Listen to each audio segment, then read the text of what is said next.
आज का वचन, पहला पाठ राजाओं का दूसरा ग्रंथ, अध्याय 19 पद संख्या 9 से 11, 14 से 21 और 31 से 36। राजा को खबर मिली थी कि कूश का राजा तिरहाका उससे लड़ने आया है। ये सुनकर असूर के राजा ने फिर से हिजकिय्याह के पास दूतों को भेजते हुए उससे कहा, यूदा के राजा हिजकिय्याह से ये कहोगे, तुम अपने ईश्वर का भरोसा करते हो, जो तुम्हें यह आश्वासन देता है कि यरूशलेम असूर के राजा के हाथ नहीं पड़ेगा। इस प्रकार का धोखा मत खाओ। तुमने सुना है कि असूर के राजाओं ने सब देशों का सर्वनाश किया है, तो तुम कैसे बच सकते हो? हिजकिय्याह ने दूतों के हाथ से पत्र लेकर पढ़ा। इसके बाद उसने मंदिर जाकर उसे प्रभु के सामने खोलकर रख दिया।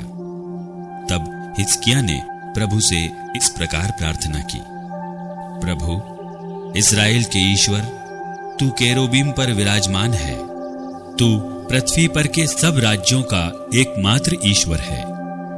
तूने स्वर्ग और पृथ्वी को बनाया है।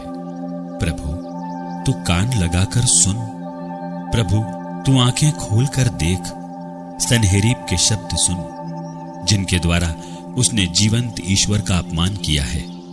प्रभु ये सच है कि असूर के राजाओं ने राष्ट्रों का सर्वनाश किया और उनके देवताओं को जलाया है।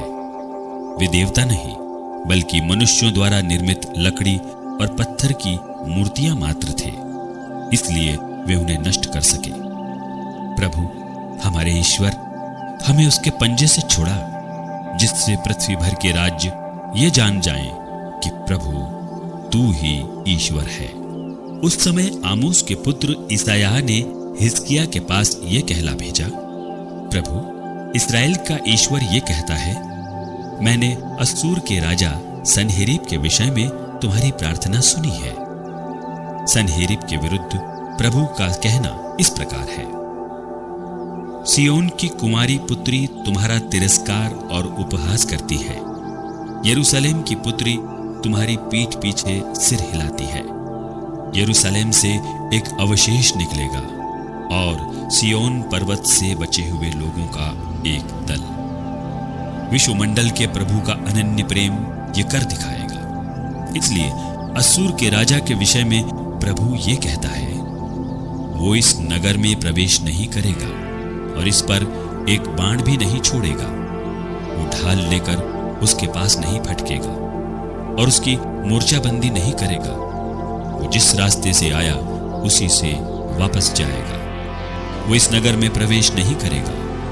ये प्रभु की वाणी है। मैं अपने नाम और अपने सेवक दाऊद के कारण ये नगर बचाकर सुरक्षित रखूंगा। उसी रात प्रभु के दूत ने आकर असूर के राजा के शिविर में 1,85,000 लोगों को मारा। प्रातःकाल वे सब मरकर पड़े हुए थे।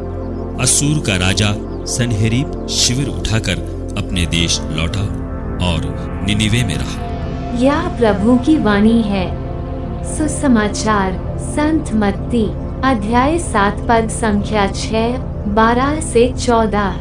पवित्र वस्तु कुत्तों को मत दो और अपने मोती सूअरों के सामने मत फेंको, कहीं ऐसा न हो कि वे उन्हें अपने पैरों तले कुचल दें और पलटकर तुम्हें फाड़ डालें। दूसरों से अपने प्रति जैसा व्यवहार चाहते हो, तुम भी उनके प्रति वैसा ही किया करो। यही संहिता और नबियों की शिक्षा है। सक्रिय द्वार से प्रवेश करो, चौड़ा है वह फाटक और विस्तृत है वह मार्ग जो विनाश की ओर ले जाता है। उस पर चलने वालों की संख्या बड़ी है, किंतु सकरा है वह द्वार और संकीर्ण है वह मार्ग जो जीवन की ओर ले जाता है। जो उसे पाते हैं उनकी संख्या थोड़ी है। यह प्रभु का पवित्र सुसमाचार है। आमीन। आज का चिंतन, ईश्वर ने मनुष्यों की सृष्टि कर अपनी छवि को इस धरा पर कायम रखा तथा अपनी पवित्रता का सहभागी हमें भी बनाया, पर हम सब ने इस पवित्रता की परवाह नहीं की। इस धरा पर पुनः अपने पुत्र यीशु ख्रीस्त को भेजकर उन्होंने उस पवित्रता पर अपना आधिपत्य स्थापित करना चाहा। उन्होंने सारी शैतानी शक्तियों का विनाश करते हुए पवित्रता को उनसे फिर से वापस करना चाहा। प्रभु यीशु ख्रीस्त एकमात्र पिता ईश्वर के पवित्र जन ने नए लोगों को अपनी ओर इकट्ठा कर इस धरा को पिता ईश्वर का निवास स्थान तैयार किया, और इस नई पवित्र व्यवस्था का संचालन उनके पुरोहितों द्वारा की जाती है, जो स्वर्ग को इस धरा पर कायम करने का प्रयास करते हैं। उस पवित्रता को जिसे ईश्वर ने यीशु में प्रदर्शित किया, आज हम इस समाज के लोग पहचान नहीं पाते।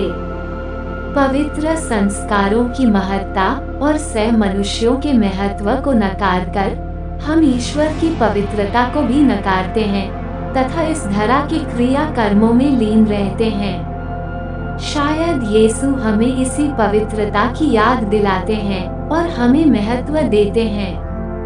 आमीन।